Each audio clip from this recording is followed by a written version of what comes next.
Okay, brass players, all my brass players, we all clean our mouthpieces the same way. Okay, so you just need some hot water and a drop of dish soap. So I usually just get a little bit off the top.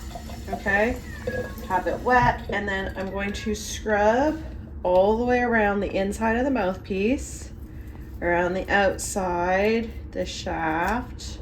Okay, if you had at home one of these tiny brushes like this, you could actually go all the way through, and that would be beneficial. If you don't have it, that's fine. Just do the best you can. Give it a good rinse.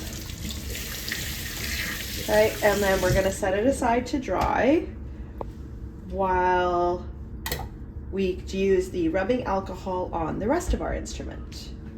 So, most of you already know how to clean and oil your valves, okay?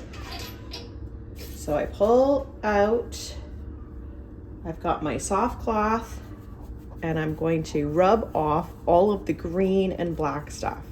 Now, normally we would then go through and lubricate this and put it back in.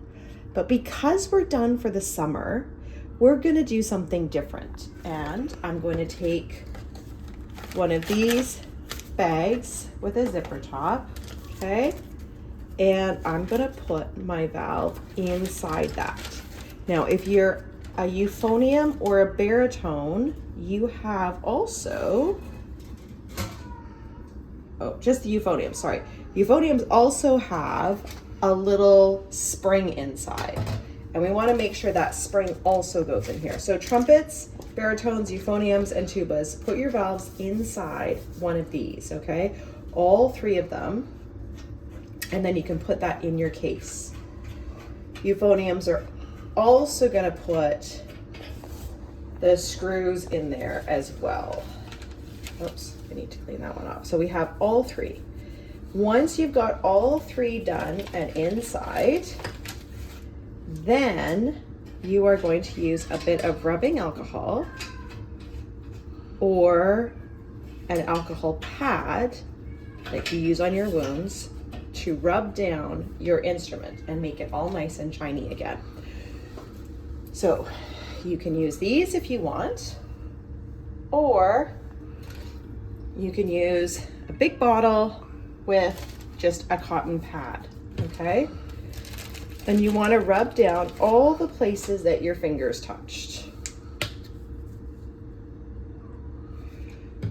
So I would be going through along here, okay?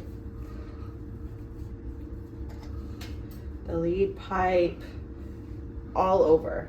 And then if you want, you can take your soft cloth and get rid of the fingerprints as well. That's totally possible. Okay, once you've done all that, you're gonna bring your instrument back to me and we're gonna check it back in.